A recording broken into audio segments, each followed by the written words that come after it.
నమస్తే, welcome to Pragathi media. నేను ఆదిత్య. దేశంలో రాజకీయ సమీకరణాలు మారబోతున్నాయా? చట్టసభల్లో సీట్ల సంఖ్య పెంచే దిశగా కేంద్ర ప్రభుత్వం అడుగులు వేస్తుంది. మహిళా రిజర్వేషన్ల అమలుకు ఇదే సమయంలో అమలు చేయాలని యూనియన్ ప్రభుత్వం కసరత్తు చేస్తుంది. ఈ అంశాలపై స్పష్టత ఇచ్చేందుకు ఢిల్లీలో ఎన్డీఏ సమావేశం నిర్వహించింది.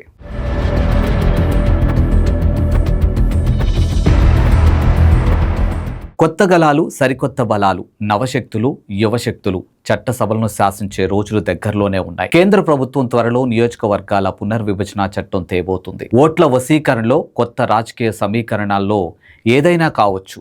లోక్సభ, శాసనసభల్లో సీట్ల సంఖ్య 50% పెరగనుంది.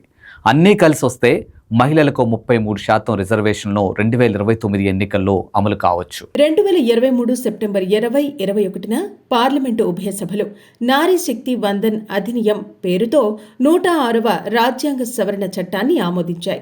అయితే ఈ చట్టం అమలుకు జనగణన, డీలిమిటేషన్ పూర్తి కావటం తప్పనిసరి. ఈ క్రమంలో కేంద్రం 2 కొత్త బిల్లులు పార్లమెంటులో ప్రవేశపెట్టే దిశగా కదులుతోంది. ఈ ప్రకారం లోక్సభ స్థానాలు 543 నుంచి 816కు పెరుగుతాయి. దేశవ్యాప్తంగా 4123 ఉన్న అసెంబ్లీ స్థానాలు 6185కి చేరుతాయి.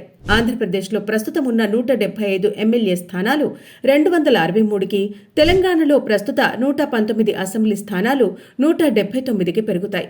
ఏపీలో లోక్సభ స్థానాలు 25 నుంచి 38కి, తెలంగాణలో 17 నుంచి 26కు చేరే అవకాశం ఉంది. దక్షిణాది రాష్ట్రాల జన నియంత్రణలో విజయం సాధించిన రాష్ట్రాలు ఒకవేళ జనాభా ఆధారంగానే పూర్తి డీలిమిటేషన్ జరిగితే ఉత్తరాది రాష్ట్రాలకే మేలు జరుగుతుందన్న ఆందోళన ఉండేది.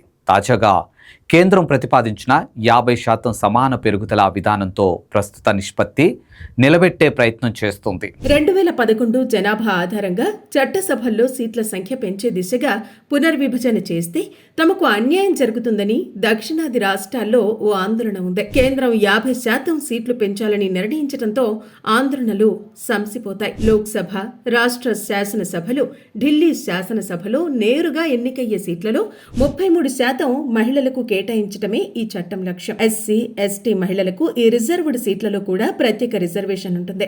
రాజ్యసభ, 6 రాష్ట్రాల లెజిస్లేటివ్ కౌన్సిల్ సభ్యుల సంఖ్య యథాతథంగా ఉంటుంది.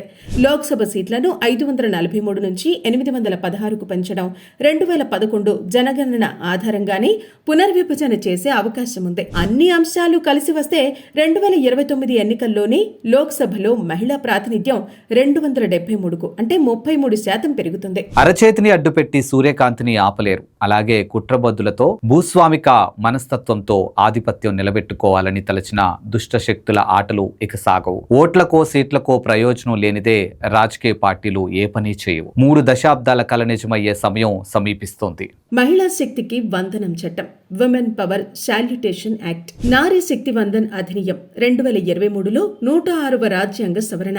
ఎన్నాళ్ల నుంచి వింటున్న మాటలో అనుకొని అమలు చేసేందుకే 3 దశాబ్దాలు పట్టింది. చట్టసభల్లో సీట్ల సంఖ్య పెరగనున్న క్రమంలో మహిళలకు 33% రిజర్వేషన్ల అమలుకు కేంద్రం అడుగులు వేస్తోంది. కొత్త గళాలను వింటాం. పురుషాధిక్య సమాజంలో ఫ్యూడల్ శక్తులు ఇన్నేళ్లు మహిళల అవకాశాలను అడ్డుకున్నాయి.